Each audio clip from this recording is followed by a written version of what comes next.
सीटों पर वोट डाले गए। उसमें 13 सीटें पिछली बार बीजेपी ने जीती थी, मात्र एक सीट रायबरेली की कांग्रेस के खाते में आई।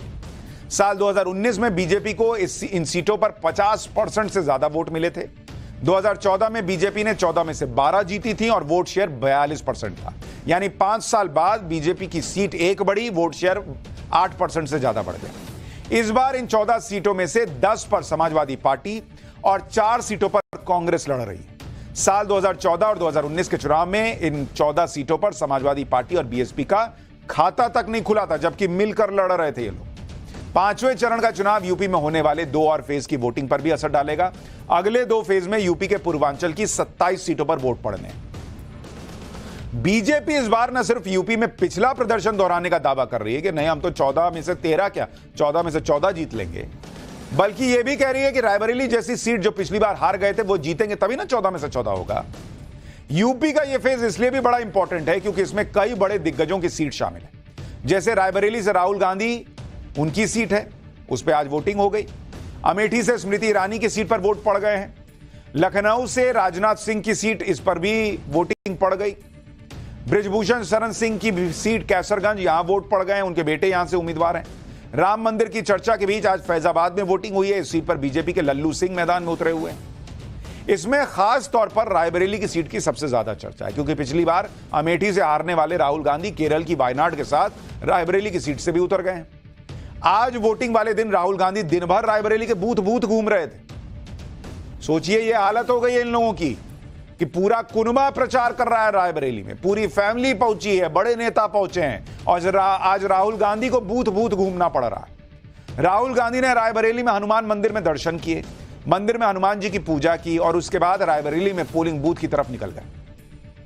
रायबरेली के बारे में कांग्रेस दावा कर रही है कि यहां से राहुल गांधी आराम से जीत जाएंगे, लेकिन आज स्थिति यह थी कि राहुल गांधी को पोलिंग बूथ के चक्कर लगाने पड़ रहे थे। राहुल गांधी पोलिंग बूथ पर जाकर स्थिति देख रहे थे। जिस रायबरेली अमेठी को ये लोग सोचते थे कि यहां तो मतलब गए भी नहीं तो भी जीत जाएंगे, वहां आज बूथ बूथ घूम रहे हैं, ये हालत हो गई। तो जो लोग ये कह रहे हैं कि रायबरेली में चुनाव एक तरफा है, बॉस ऐसा मामला होता तो बूथ बूथ ना घूमना पड़ता इनको। बीजेपी के दिनेश प्रताप सिंह भी कड़ी टक्कर दे रहे हैं। राहुल गांधी को भी आज इस बात का अंदाजा हो गया होगा जब राहुल गांधी बछरावा में पोलिंग बूथ के पास पहुंचे तो वहां राहुल गांधी वापस जाओ और जय श्री राम और घर घर मोदी के नारे लगने लगे राहुल गांधी के सामने। देखिए जरा क्या हुआ है।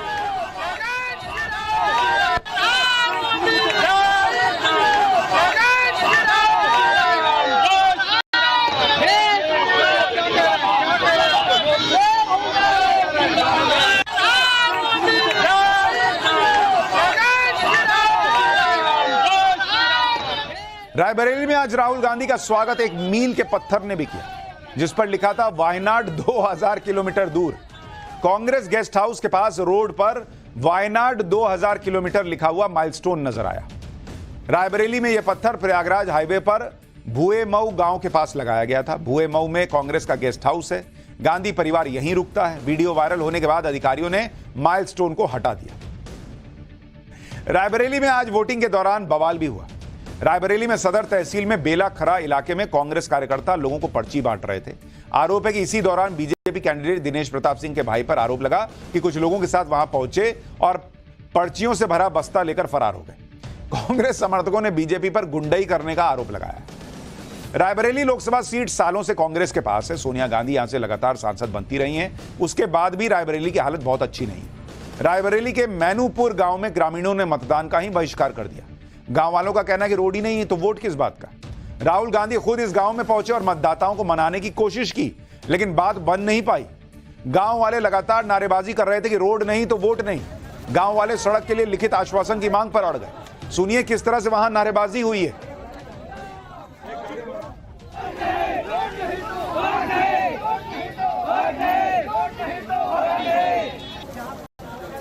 गाड़ी सामने खड़ा है रोड पे।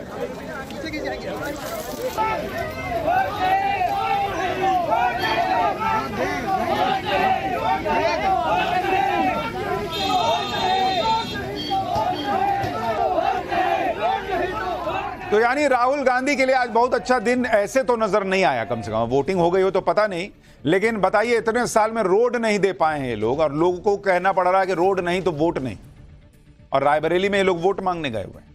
रायबरेली के नतीजे क्या होंगे, इस पर लगातार चर्चाएं हो रही हैं। खैर, नतीजे तो 4 जून को पता चली जाएंगे, लेकिन रायबरेली की जनता ने किन मुद्दों के आधार पर मतदान किया, उसको लेकर एक ग्राउंड रिपोर्ट आपको दिखाता हूं। हमने देश के विकास को देखा, उस हिसाब से अपना मतदान दिया।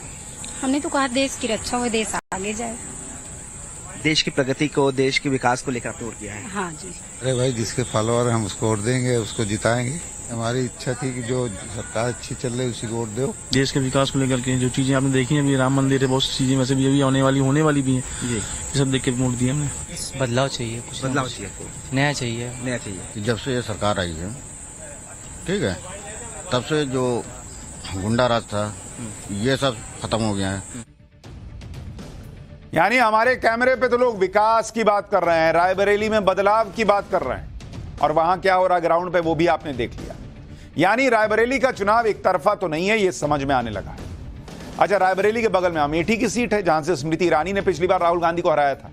राहुल गांधी तो इस बार अमेठी से नहीं लड़े, लेकिन स्मृति ईरानी डटी हुई हैं और वो आश्वस्त भी हैं कि अमेठी में अब राहुल गांधी का क्या, पूरे गांधी परिवार का बोरिया बिस्तरा बन चुका है। गांधी परिवार ने इस बार राहुल या प्रियंका को अमेठी से न लड़ाकर अपने करीबी केएल शर्मा को स्मृति के सामने उतारा, जिससे अगर केएल शर्मा हारे तो गांधी परिवार को यह सुनना न पड़े कि स्मृति ईरानी ने उन्हें फिर हरा दिया। कांग्रेस दावे तो कर रही है कि केएल शर्मा की स्मृति को हरा देंगे, लेकिन केएल शर्मा की कोई ज्यादा चर्चा भी नहीं हो रही। स्मृति ईरानी के सामने केएल शर्मा बहुत ही कमजोर कैंडिडेट बताए जा रहे हैं, जबकि स्मृति ईरानी ने दमदार तरीके से, जैसे पिछले चुनाव में प्रचार किया, लड़ी, वैसे ही ये चुनाव भी लड़ रही हैं। अब तो स्मृति ईरानी का अमेठी में घर भी हो चुका और वो पहली बार वहां की वोटर भी हो गई हैं। सुनिए स्मृति ईरानी ने मतदान करने के बाद क्या कहा, फिर आपको बताऊंगा अमेठी की जनता किस मुद्दे पर मतदान करती पाई गई। आज ये मेरा सौभाग्य है कि मैंने गौरीगंज में अपने गांव में विकसित भारत के संकल्प के साथ गरीब कल्याण और महिला सशक्तिकरण को समर्पित एक नेता को अपना समर्थन दिया। अमेठी की हाई प्रोफाइल सीट पर वोटिंग के दौरान बवाल भी हुआ। बीजेपी कैंडिडेट स्मृति ईरानी ने कांग्रेस प्रत्याशी केएल शर्मा पर वोटिंग के दौरान प्रचार करने का आरोप लगाया। स्मृति ईरानी पोलिंग का जायजा ले रही थी। इसी दौरान तिलोई विधानसभा के रास्ता मऊ में बूथ नंबर 155, 156 और 157 पर यह विवाद हुआ। वहां भीड़ देखकर स्मृति ईरानी ने कहा कि क्या इस तरह से प्रचार हो सकता है। इसके बाद अधिकारियों ने वहां से लोगों को हटा दिया, तो बवाल वहां भी हुआ। अमेठी में इस बार सिर्फ स्मृति ईरानी की ही चर्चा हो रही है, क्योंकि कांग्रेस ने जिन केएल शर्मा को स्मृति के सामने उतारा वो बहुत चर्चित व्यक्ति नहीं है और पॉपुलैरिटी में स्मृति के सामने नहीं टिकते। हमने अमेठी के मतदाताओं से उनके मुद्दे जानने की कोशिश की, क्या सोचकर पब्लिक अमेठी में वोट करने निकली भाई। देखिए अमेठी की ग्राउंड रिपोर्ट क्या बता रही है, आपको खुद अंदाजा लग जाएगा अमेठी का चुनाव किस तरफ जा रहा है। भगवान राम अगर आए हैं तो उनको, उनके चरणों में एक वोट हमने समर्पित किया। राम मंदिर। आपको लगता है कि राम मंदिर मुद्दा है? जी। आपने राम मंदिर के मुद्दे वोट किया है? जी। आपका मुद्दा राम मंदिर था? हाँ, राम मंदिर। आपको लगता है कि ये बड़ा काम हुआ है? हाँ, बहुत बड़ा काम हुआ है। तो ये मुद्दा है इस बार? अरे हम लोग के आगे तकदीर बनावे, और क्या हम लोग के चाहिए, और कुछ चाहिए नहीं भाई, हम लोग के तो यही है। क्या मुद्दा था आपके दिमाग में? जो भगवान राम का है वो हमारा है, जो राम का नहीं वो किसी काम का नहीं। पहली बात तो ये है कि हम विकास को सोचते हैं, हम महिलाएं अपनी सुरक्षा और अपने विकास को दृष्टिगत रखते हैं। मुद्दा था राम का मंदिर बन गया, इससे अच्छा क्या होगा बताइए आप। भाई राम का मंदिर बनना आसान काम है। देश विकास की प्रगति पर है और 500 वर्ष बाद मंदिर का निर्माण हुआ। तो जब निर्माण हुआ तो सब उन्हीं के ऊपर कृपा है, राम की सबके ऊपर। हमने भी भगवान राम के लिए योगी के कानून पे, योगी कानून सही है। हमने राष्ट्र हित के नाम पे और देश हित के नाम पे वोट किया। रायबरेली और अमेठी दोनों जगह की जो आप भावनाएं वोटर की हैं वो आप देख रहे हैं। राम राम राम कर रहे हैं लोग। इस बार जब राम की बात हो ही रही है तो इस बार अयोध्या सीट पर भी लोगों की दिलचस्पी बनी हुई है। राम मंदिर बनने के बाद पहली बार लोकसभा चुनाव हो रहे हैं। अयोध्या में जिस तरह से विकास हुआ है, अयोध्या का कायाकल्प हुआ है, वो चुनाव में एक बड़ा मुद्दा है। अयोध्या का मुस्लिम मतदाता इस मुद्दे पर क्या सोच रहा है, भाई हिंदू क्या सोच रहा है वो तो एक अंदाजा लग जाता है, लेकिन राम मंदिर के बाद बनने के बाद अयोध्या का मुसलमान क्या सोच रहा है। देखिए जरा अयोध्या से ग्राउंड रिपोर्ट, फिर आपको मुंबई की ग्लैमरस वोटिंग दिखाऊंगा और महाराष्ट्र में जहां पर 48 सीटों पर वोटिंग कंप्लीट हो चुकी, वहां का गणित भी बताऊंगा। भगवान श्री राम से सबको लगाव है, कोई विरोध नहीं है, और काम भी ठीक हो रहा है। सब अच्छा, जो अच्छा विकास करे वो अच्छा होगा। मिला तो है बहुत मिला, सब चीज अच्छा सब हो रहा है। काम तो बहुत अच्छा हुआ है अयोध्या में, हाथ लाइन से जो है सुविधा हुई है, चीज सहूलत हुआ है, काम तो बहुत अच्छा हुआ है। हमारे देश का प्रभु श्री राम कण कण में सदैव रहे। कोई कहे अगर कि राम थे नहीं, लाए गए हैं, तो एक काल्पनिक अपवाद है। राम सदैव थे और सबके मन में थे। अब दिल की बात हमारे मोदी जी जाने क्या है? मोदी जी समझते हैं? समझते हैं। मोदी जी से जुड़ रहे हैं आप लोग कि नहीं? बिल्कुल जुड़ रहे हैं। कि हमें मोदी जी से कोई दिक्कत नहीं है, बट ये है वो अनएम्प्लॉयमेंट मोदी से जुड़ पाते हैं इस बार? तो अयोध्या में मुसलमान भी मोदी मोदी बात कर रहा है। खैर, यूपी के साथ साथ बिहार में आज 2 हाई प्रोफाइल सीट पर भी वोटिंग हुई है। इसमें सारण और हाजीपुर की सीट शामिल है। सारण से लालू प्रसाद यादव की बेटी रोहिणी और हाजीपुर से रामविलास पासवान के बेटे चिराग पासवान चुनाव लड़ रहे हैं। सारण सीट पर पोलिंग बूथ पर जबरदस्त भीड़ नजर आई। सारण सीट पर वोटर्स ने किन मुद्दों पर वोट डाले, सारण सीट से आपको एक ग्राउंड रिपोर्ट दिखाता हूं। बहुत सहारा किया है, बहुत सहारा किया है, राशन से सब दिया है। मुद्दा यही कि हम जो बेरोजगारी है, बेरोजगारी पे बात किया जाए, कुछ नया हो, नया जो अब यही सरकार भी बने तो नया कुछ हो। देखिए अभी परिवर्तन होगा कि क्या होगा, अभी अपने समझ में आ जाएगा। काम हो रहा है ठीक से? हाँ हो रहा है। अच्छा, काम से संतुष्ट है अभी जो चल जी रहा है जी देश में? अच्छा से। ये सारण के लोगों की एक भावना आपको दिखाई। 5वें चरण में आज ओडिशा में भी वोटिंग हुई। ओडिशा वो राज्य जहां बीजेपी कमाल दिखा सकती है कहा जा रहा है, जहां बीजेपी के बढ़ने का स्कोप है। क्योंकि आप देखिए, आज ओडिशा की जिन 5 सीटों पर वोट डाले जा रहे थे, उन 5 सीटों में बीजेपी 2014 में सिर्फ 1 सीट जीत पाई थी। लेकिन 2019 में बीजेपी ने जबरदस्त कमबैक किया और बीजेपी ने 5 में से 3 सीटें जीत ली और बीजेडी 4 से 2 पर सिमट गई। ओडिशा में बीजेपी के दायरे को बढ़ाने के लिए खुद पीएम मोदी मैदान में। आज पीएम मोदी ने ओडिशा की पुरी में रोड शो किया। इस सीट पर बीजेपी उम्मीदवार संबित पात्रा मैदान में है। संबित पात्रा जो वो डिबेट से गायब हुए, वो सीधा चुनाव के मैदान में चले गए।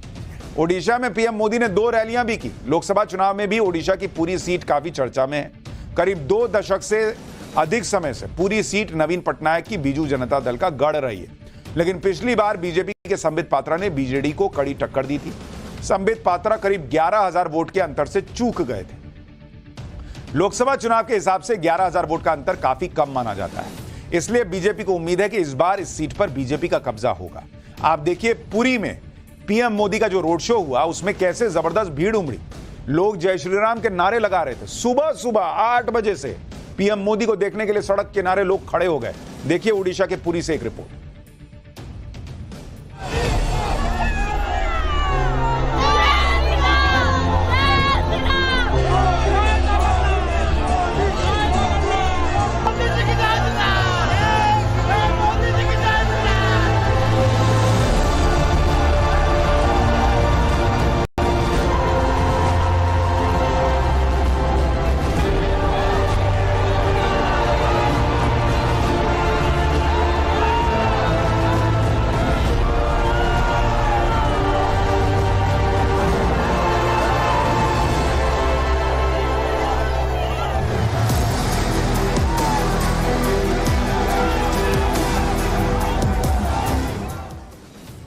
ओडिशा और बंगाल 2 ऐसे राज्य हैं जहां से बीजेपी को बड़ी बढ़त की उम्मीद है। बंगाल के बारे में आपको आगे बताऊंगा।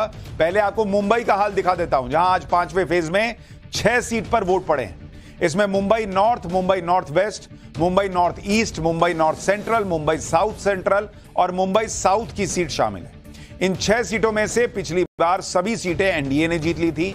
3 बीजेपी के खाते में गई थी, 3 शिवसेना के पास गई थी और 6 की 6 सीटों पर एनडीए को 50% से ज्यादा वोट मिले थे। लेकिन इस बार 3 सीट पर बीजेपी लड़ रही है और 3 सीट एकनाथ शिंदे वाली शिवसेना के पास है। मुंबई साउथ सेंट्रल और मुंबई नॉर्थ वेस्ट सीट पर उद्धव ठाकरे की शिवसेना और एकनाथ शिंदे की शिवसेना आमने सामने है। दोनों पार्टियों के बीच मुंबई की सियासी विरासत पर फैसला होना है, जबकि मुंबई नॉर्थ में बीजेपी और उद्धव ठाकरे की शिवसेना का मुकाबला है। बाकी 2 सीटों पर बीजेपी और कांग्रेस आमने सामने है। इन 6 लोकसभा में 36 विधानसभा सीट और 36 में से 23 सीटें एनडीए के पास है, 13 सीटें इंडी गठबंधन के पास है। मुंबई शिवसेना और ठाकरे परिवार का गढ़ रही है, लेकिन शिवसेना में टूट के बाद पहली बार मुंबई में चुनाव हो रहे हैं और यह ठाकरे परिवार के लिए साख की लड़ाई है। क्योंकि इस चुनाव से ठाकरे परिवार और उनकी नई शिवसेना की ताकत का पता चल पाएगा। आज मुंबई में उद्धव ठाकरे ने भी अपने परिवार के साथ वोट डाला। यह पहला मौका है जब उद्धव ठाकरे और उनके परिवार ने कांग्रेस उम्मीदवार के समर्थन में वोट दिया होगा। शायद उद्धव ठाकरे का बंगला बांद्रा ईस्ट में आता है। यह इलाका मुंबई नॉर्थ सेंट्रल लोकसभा के तहत आता है और सीट बंटवारे में यह सीट कांग्रेस के खाते में गई। यहां से कांग्रेस ने वर्षा गायकवाड़ को उतारा हुआ, तो शायद पहली बार ठाकरे परिवार ने कांग्रेस के लिए वोट किया होगा। यह भी लोग सोशल मीडिया पर लिख रहे थे। मुंबई के लोग आज की वोटिंग के बाद क्या कह रहे हैं उसके बारे में आपको बताऊं, लेकिन पहले आपको मुंबई की वोटिंग की कुछ तस्वीरें दिखाता हूं, क्योंकि आज सारे स्टार्स भी वोट डालने के लिए निकले। अमिताभ बच्चन पहुंचे और पूरे परिवार के साथ उन्होंने वोटिंग की है। सलमान खान पहुंचे, ऐश्वर्या राय बच्चन, अमिताभ बच्चन सब लोग पहुंचे थे। धमकियों के बीच सलमान खान भी आज घर से निकले और उन्होंने भारी सुरक्षा के बीच वोटिंग की। सलमान खान जब पोलिंग बूथ से निकले तो वो पूरी तरह सुरक्षा घेरे में नजर आए। शाहरुख खान भी अपने परिवार के साथ वोट डालने के लिए पहुंचे। इसके अलावा आमिर खान ने भी वोट डाला, उनके साथ किरण राव भी नजर आई। एक्टर रणबीर कपूर भी पोलिंग बूथ की लाइन में अपने मतदान का इंतजार करते हुए नजर आए। एक्टर ऋतिक रोशन भी अपने परिवार के साथ पहुंचे, उन्होंने भी वोटिंग की। करीना कपूर, सैफ अली खान, संजय दत्त, सचिन तेंदुलकर सब ने आज वोटिंग कर ली। इसके अलावा कियारा आडवाणी पहुंची थी वोट डालने के लिए। तो इन स्टार्स ने कहा, क्या कहा पहले सुनिए, फिर आपको पब्लिक मुंबई की क्या बोल रही है वो भी दिखाता हूं। मेरा भारत जो है वो विकसित रहे, वो मजबूत रहे, एंड बस उसी को दिमाग में रखते हुए मैंने वोट किया। मेरे भारत बदल रहा है और इस बदलाव के कारण हैं आप। बस राष्ट्र हित में ऐसे ही जुटे रहिए। यूथ के लिए यही कि हर एक को मतदान करना चाहिए। बस मतलब हमारी जिम्मेदारी भी है कि हम आए और वोट करें। आइए और अपना वोट कास्ट कीजिए, ये अपने देश के भविष्य के लिए बहुत इम्पोर्टेंट है। Study the candidates before you vote. Know what you're voting for.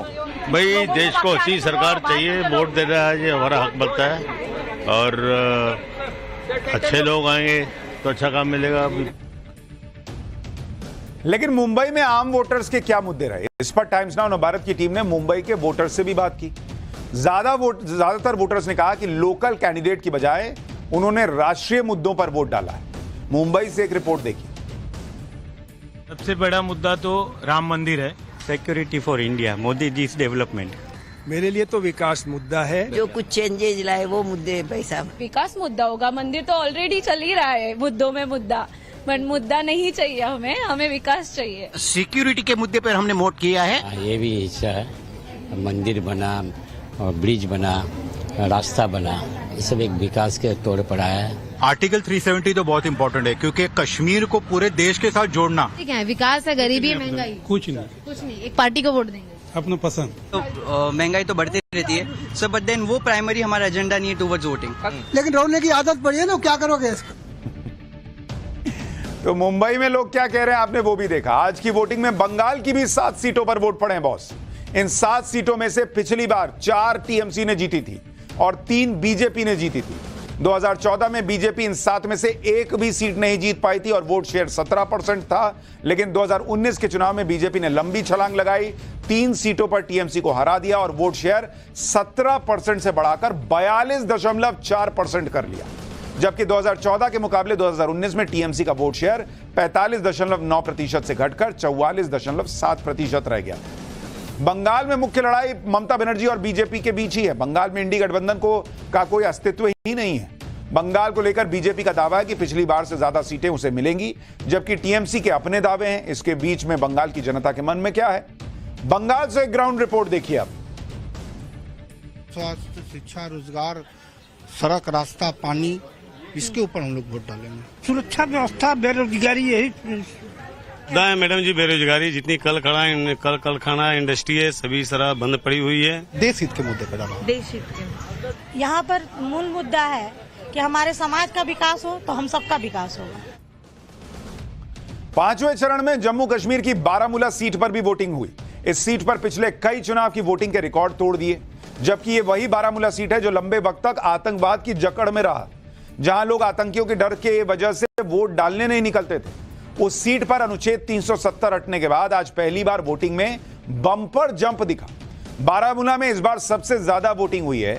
यानी अगर आप देखेंगे कि बारामूला में जो लोग पूछते हैं ना अनुच्छेद 370 हटा, क्या ही हो गया, क्या फर्क पड़ गया, ऐसा क्या तूफान आ गया, इस बारामूला की सीट को आप देखेंगे तो आपको सारा हिसाब समझ में आ जाएगा कि बारामूला क्या बता रहा है अनुच्छेद 370 हटने को लेकर। वोटिंग परसेंट देखिए, वोटिंग प्रतिशत, इसको आप देखेंगे बारामूला के अंदर 2014 में वोटिंग प्रतिशत था 39.13%। 2019 में यह घट गया और यह घटकर हो गया 34.89, यानी ऑलमोस्ट 35%। लेकिन आज कितना वोट पड़ा है आपको पता है बारामूला में? 2024 में, और अभी फाइनल डेटा आना बाकी है, 2024 में अभी तक के डेटा के मुताबिक बारामूला में 59% वोटिंग है, 59%। यह है 370 हटने का असर। यह है जम्मू कश्मीर में आतंकवाद को गले से पकड़कर रगड़ देने का नतीजा, कि जिस बारामूला को आतंकवाद के नाम से जाना जाने लगा था, वहां लोग कहां 39 और 35% छोड़ के 60% के पास पहुंच गया वोटिंग। बारामूला में शांतिपूर्ण मतदान रहा, कोई आतंकी संगठन वोटर्स को धमका नहीं पाया, जबकि 1990 के दशक में इस सीट पर यह हाल था कि 1989 में यहां 5% वोटिंग हुई थी, 5.48%। सोचिए कहां 5.5% और कहां आज ऑलमोस्ट 60%। इसी तरह से श्रीनगर का हाल देखिए, श्रीनगर में कुछ दिन पहले वोट डाले गए थे। श्रीनगर में वोटिंग अगर आप देखेंगे, ये आपको बारामूला का बताया ना, अब जरा श्रीनगर का देखिए, श्रीनगर का भी आपको दिखाता हूं, कश्मीर में क्या बदल रहा है आपको दिखेगा। 2014 में श्रीनगर में कितनी वोटिंग हुई थी? 26% मतदान हुआ था। 2019 में कितनी वोटिंग हुई थी? मात्र 14%, 14.5% वोट पड़ा था। और 2024 में बॉस, 2024 में अभी तक का जो आंकड़ा है उसके मुताबिक 38.5% मतदान, और ये और ऊपर जाएगा। यानी लगातार वोटिंग परसेंट जो है वो बढ़ रहा है। बारामूला में आज जब वोटिंग हुई तो पोलिंग बूथ पर लंबी लंबी लाइंस थी, वोटिंग की लाइन में महिलाएं भी थी। वोटर्स ने खुद बताया कि अब कोई बॉयकॉट की धमकी नहीं है, वोटर्स अब बदलाव चाहते हैं और वो लोकतंत्र के पर्व में हिस्सा लेकर बदलाव लाना चाहते हैं। एक वोटर ने बताया कि वो 40 साल बाद वोट डालने आए। वोटर्स बता रहे हैं कि वोटिंग को लेकर ऐसा उत्साह उन्होंने पहले इस इलाके में कभी नहीं देखा था।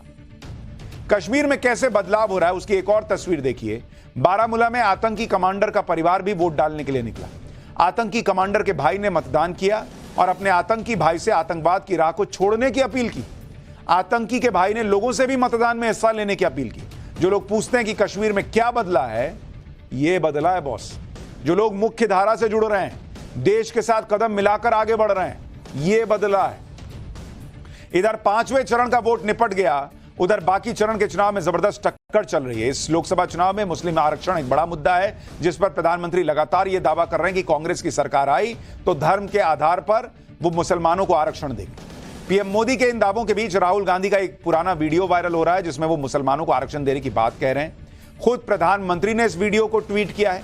यह वीडियो 12 से 13 साल पुराना है। खुद पीएम मोदी ने इस वीडियो को ट्वीट भी किया है। हमने भी जब चेक किया तो हमें कई ऐसे न्यूज आर्टिकल मिले जिसमें राहुल गांधी यूपी में साल 2012 के विधानसभा चुनाव में प्रचार करते हुए मुस्लिम आरक्षण देने की वकालत कर रहे थे। हमें राहुल गांधी के कुछ ऐसे भाषण भी मिले जिसमें वो रैलियों में मुस्लिम आरक्षण देने का वादा करते हुए वोट मांग रहे थे। एक बार सुनिए राहुल गांधी के पुराने बयान, फिर आपको बताऊंगा राहुल गांधी के इन पुराने वीडियो पर पीएम मोदी ने क्या कहा है। मनमोहन सिंह जी खड़े होते कहते भैया करना है, हम देंगे, मुसलमान भाइयों को आरक्षण देंगे, शामिल करेंगे इनको। मनमोहन सिंह जी खड़े होते कहते भैया अगर मैं होता मैं ज्यादा करता। मगर थे 3 बार थे, क्यों नहीं किया?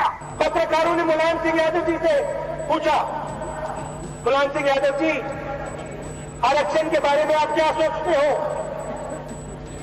जो हमारे अल्पसंख्यक भाई हैं वो विकास के अंदर शामिल नहीं हुए हैं, क्या सोचते हैं उसके बारे में? सन्नाटा जैसे अभी है, सुनो, ऐसा सन्नाटा, कोई जवाब नहीं मिला। रशीद मसूद जी ने भी कहा उनको पार्टी से निकाल दिया क्योंकि इन्होंने कहा कि भाई आरक्षण होना चाहिए। राहुल गांधी के इन पुराने वीडियोस का जिक्र पीएम मोदी ने भी अपनी रैली में किया, क्योंकि वो जब बोले कि भाई इनका थॉट प्रोसेस ये है कि धर्म के आधार पर आरक्षण देना, तो नरेंद्र मोदी के पीछे पड़ गए सब, वो जो फर्जी फैक्ट चेकर से लेकर सारे लोग। अब ये पुराने वीडियोस निकल कर आ रहे हैं। बाकी इतिहास तो हमने आपको बताया ही था कि कैसे पहले जब सरकारें रही राज्यों में तो इन्होंने ट्राई किया। अब पीएम मोदी ने ट्वीट भी कर दिया और कहा कि कांग्रेस SC ST OBC का हक छीनकर मुसलमानों को देना चाहती। पीएम मोदी ने कहा कि हर किसी को कांग्रेस के इन शब्दों और वादों को सुनना चाहिए। उन्होंने और क्या कहा एक बार आपको सुनवाता हूं। अच्छा अभी नहीं आई ये बाइट, आपको आगे सुना देंगे। इस वक्त वोटिंग को लेकर एक बड़ा अपडेट भी आ रहा है, वो भी आपको बता देता हूं। 5वें चरण की 49 सीटों पर अभी तक 57.6% मतदान की खबर आ रही है। बंगाल में सबसे ज्यादा 73% वोटिंग हुई है। उत्तर प्रदेश में अब तक करीब 58% वोटिंग की खबर है। ओडिशा में 61%, महाराष्ट्र में 49.15% वोटिंग की खबर है। यानी अभी तक टोटल जो है वो कहा जा रहा है कि करीब 58% के आसपास वोटिंग हुई है और ये अभी फाइनल आंकड़ा नहीं है, ये और बढ़ेगा ये माना जा सकता है। यानी पिछली बार जो 60% के आसपास मतदान था वहीं पर यह आंकड़ा जाकर रुकेगा ऐसा लग रहा है। लेकिन यहां पर अब सवाल यह है कि भाई ये आंकड़ा कहीं भी जाकर रुके, अरविंद केजरीवाल की मुसीबतें कहां जाकर रुकेंगी? केजरीवाल पर वो सीक्रेट रिपोर्ट आई जिससे गेम ओवर होना तय है क्या? आम आदमी पार्टी को विदेश से आए चंदे का खालिस्तानियों से कोई कनेक्शन है क्या? केजरीवाल की जान को खतरा, क्या उन पर बड़ा हमला होने वाला है क्या? अब इसका चैप्टर।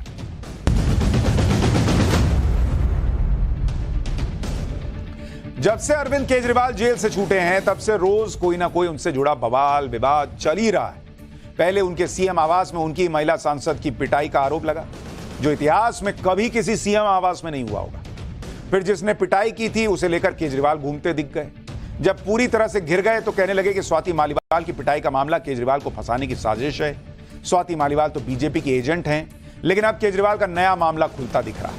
यह मामला भी ऐसा है जिसका खुलासा होने से पूरी आम आदमी पार्टी बहुत गंभीर आरोपों से घिर गई है।